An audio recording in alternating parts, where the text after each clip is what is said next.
Righto, getting back into the Morris, so yeah, got a little bit of painting to do. I'm putting some stone guard underneath these guards on the inner panels, and we'll flip them over and do a top coat of just chassis black, underbody black for the inner side of the outer side of the inner panel. All right, let's get cracking.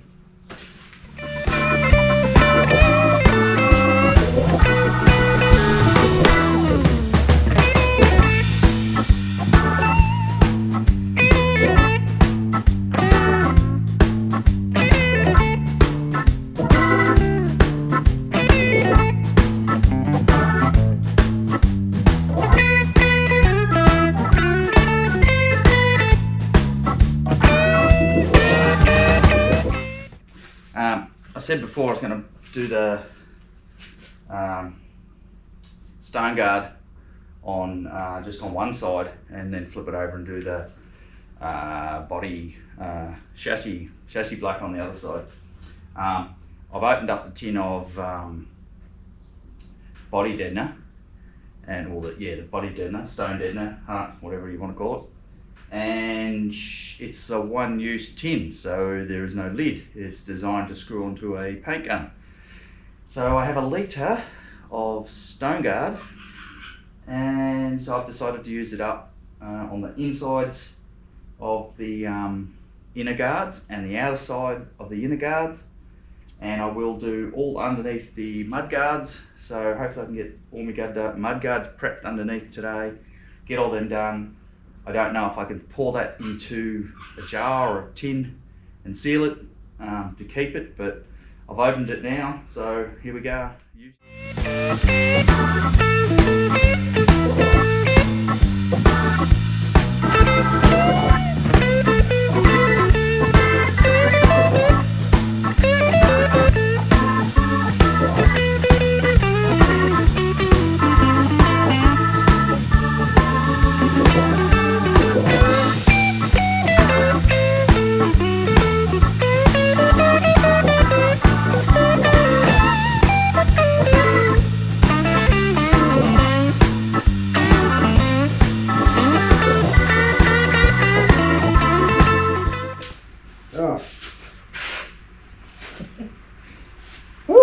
Alright, so that sort of took care of that. Next job, I've got some more cleaning up on the guards on the underneath side to do, and a couple of repairs, rust repairs. But one thing I learnt, I had to thin that because the tip of my gun was only 1.4, and I think it recommends like 2.4 or something like that, so, or at least a 2. So yeah, so I had to thin it quite a bit. Otherwise, it's not going to get the texture it's meant to. But for what it is, it's still got that rubbery effect to it.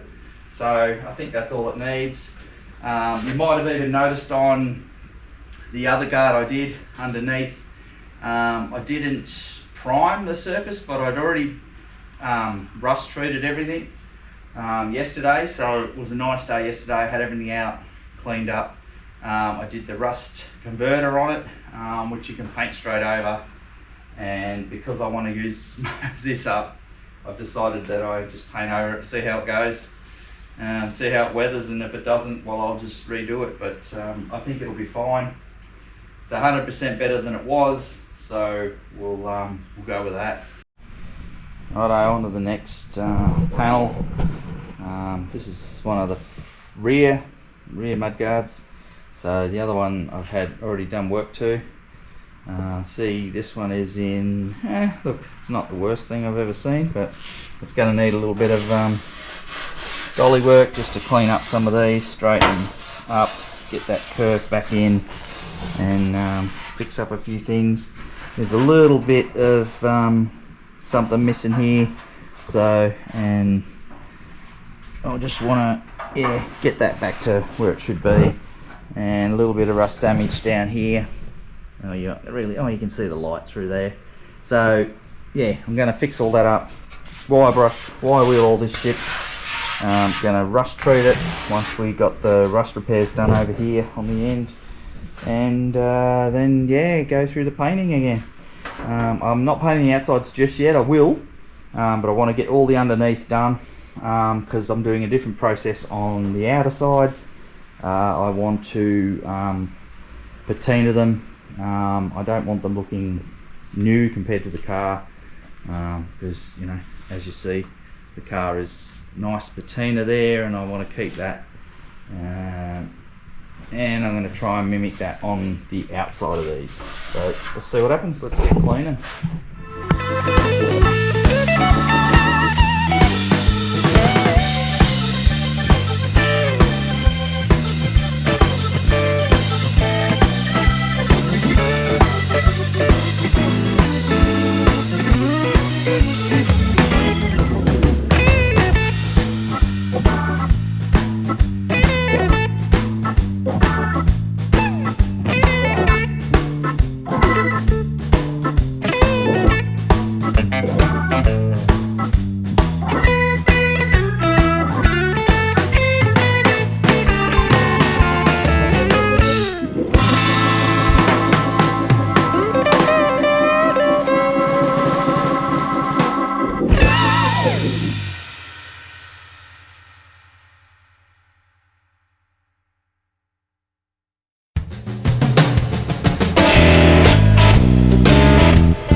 Just put a piece of flattened out copper in behind it, so it's just from a piece of copper water pipe.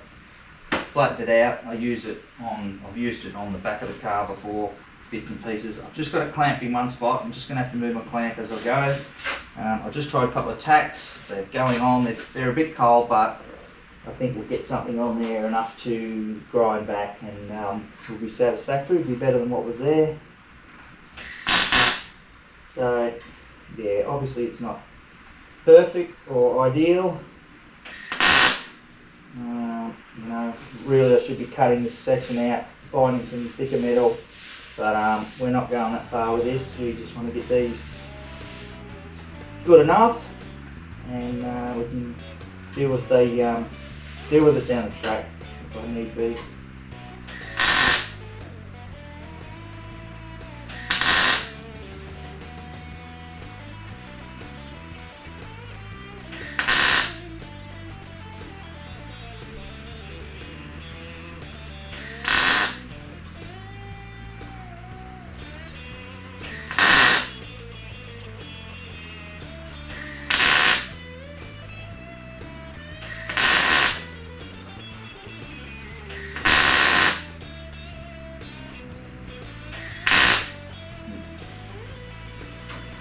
I just welded my clamp on, but I'll have to move that up anyway.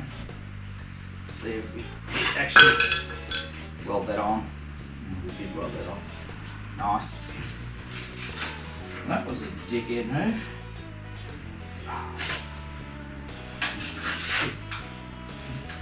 Okay. Oh crap.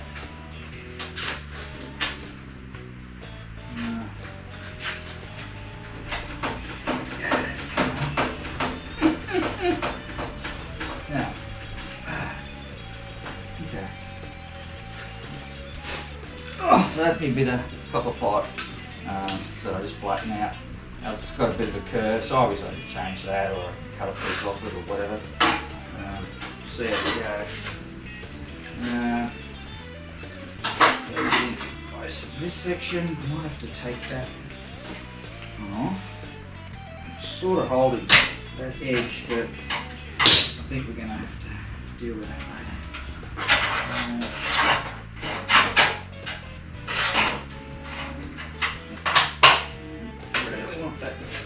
Flatten out like that, but see how we go. I might grind that down first. Oh, shit, this is...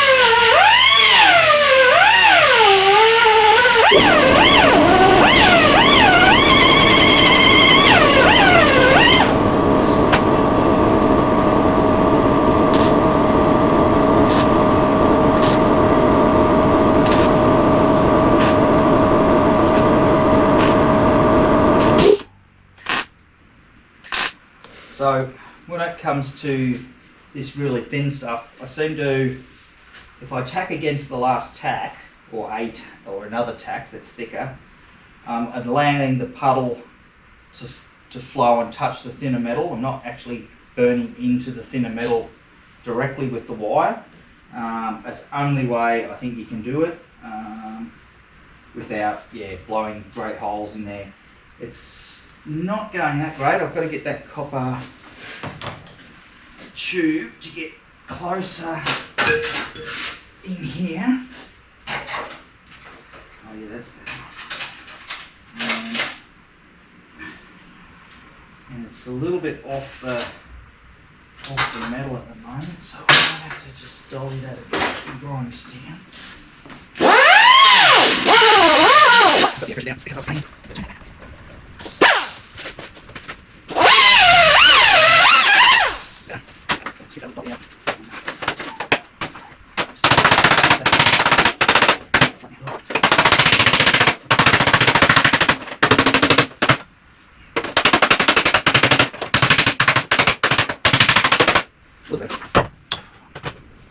I've lost that tube.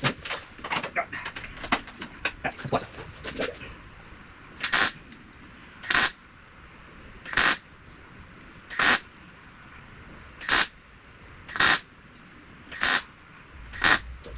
Sweat. Come on. No, it's looking good now. Sweat. That's good. I'll handle that. We'll move down a little. Let's see. Obviously, doesn't bolt to the bubble, but creates a bit of heat sink. Takes some of that heat out and actually supports the boat too. So when it's molten, it's not falling through. I think that's really the main advantage of it. I do have to keep it fairly close. Now, it also cools with a bit of air as well. So far it's going right, so we'll just carry on.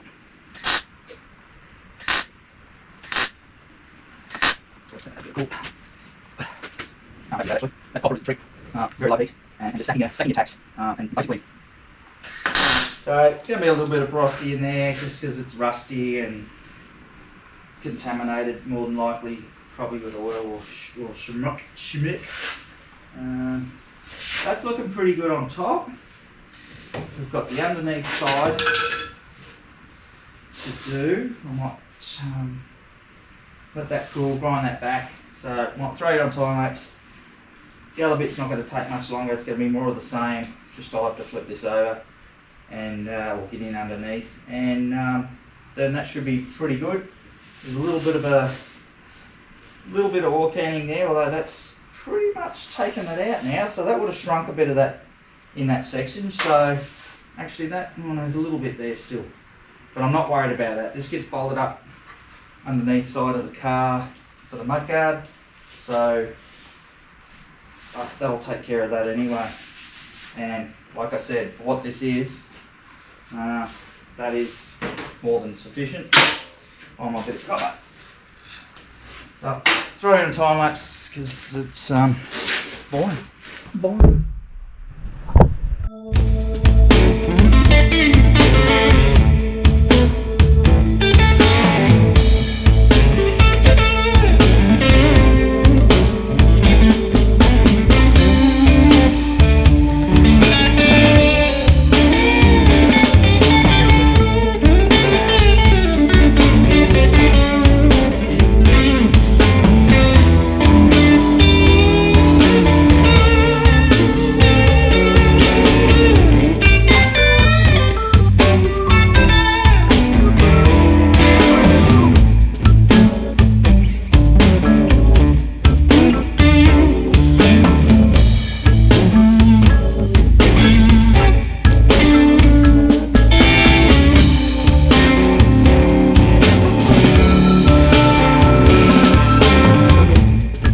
That little bit of welding come up.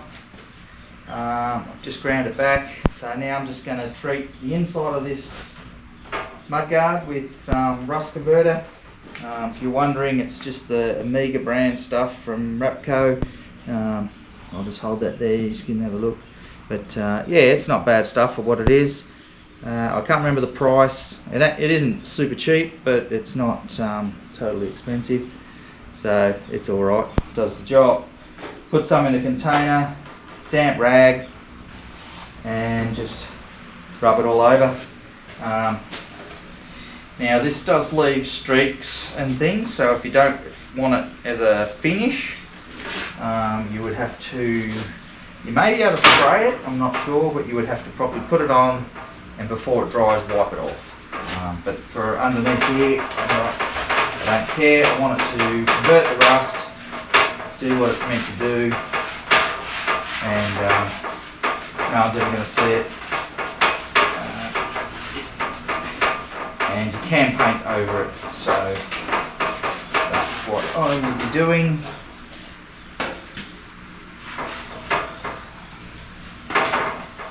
I think it says on the instructions it's going to be left for a few months before you actually top coat, so it's actually pretty handy stuff if you're not in a hurry to get stuff done, so you can actually leave it. And as you've seen me use it in the past to treat certain bits of metal to age them, and I just spilt that on the concrete. Probably not sure what that's going to do, might wipe that up a sec. I'll do that because I don't know what it'll do to my concrete. Certainly stained it straight away. Well, that was a dickhead move. Alright, now I need more.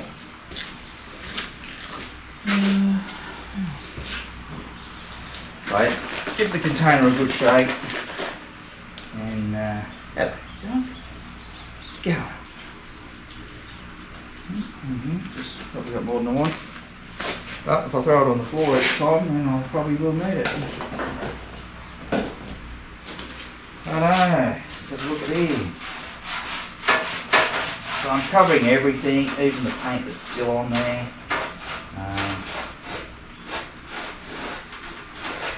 I'm going to give the other side a bit of a sand while I wait for this, or I won't be painting this side today. You're supposed to leave it for, I'm not sure now, I'd assume I'll just leave it overnight. I can't remember the hours, time. Right, so we'll get into this, so this doesn't take that long.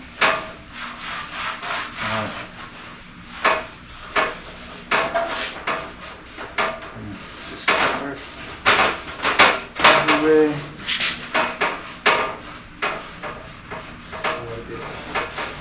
Alright, we'll just keep it welding. And it turns the metal sort of a greeny, blacky colour. That works out pretty good. Alright, we're just going to give it a bit of a sand on the outside now and get it ready for some etch primer. And it's not 100% that it will be good enough for what we're going to do. So, alright, let's get stuck into it.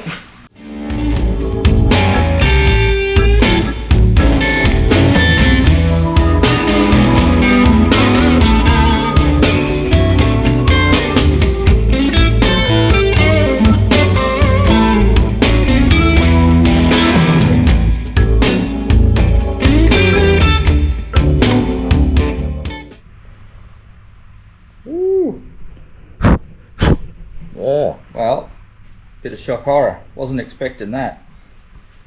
There is body filler in here. So, who knows how old that is? But I'm assuming that's, yeah, pretty old. It's straight over the old paint too in places. So, this is full. This section here is full of dozens of little dents. So I don't know what they were doing. Someone was shooting marbles at it or what, but yeah, anyway, so I'm just going to take back some of this. I don't know if I'll get it all out. I didn't really want to have to do any body work on these panels, as least amount as possible, but anyway.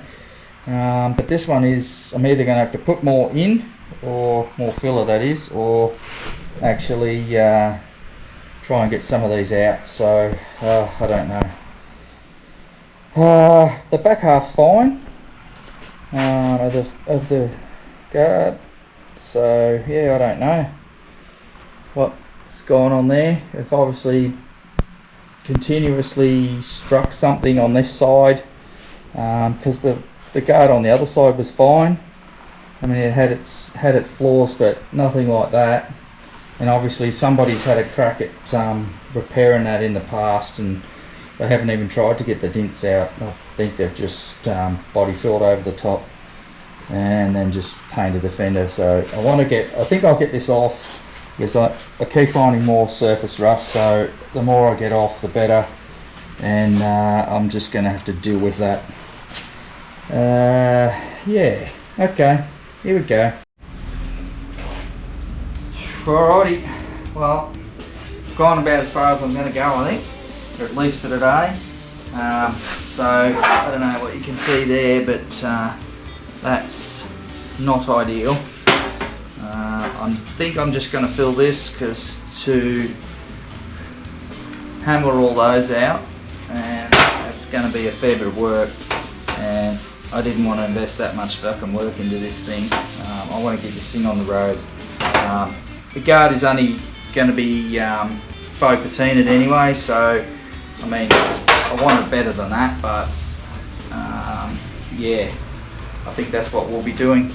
So for now, since I've already rust treated underneath this, I'll probably just paint these with the rest of that underbody stone guard, and that'll nearly do me for the day. It's nearly 5 o'clock, and I've been at it for a couple of days doing these bits and pieces, so it's the Easter long weekend, so yeah, it's good to get back and get a bit more of this stuff done, because I really got to get this thing moving so I can get it on the road and enjoy it, and all the little cosmetic things can come along later on. Yeah, because I've pretty much done the mechanicals on the car. I just got to get all these fenders, all guards back on, and get some electrics in it and get it starting and get some lights and things going, and yeah, we'll be on the road. So till the next one.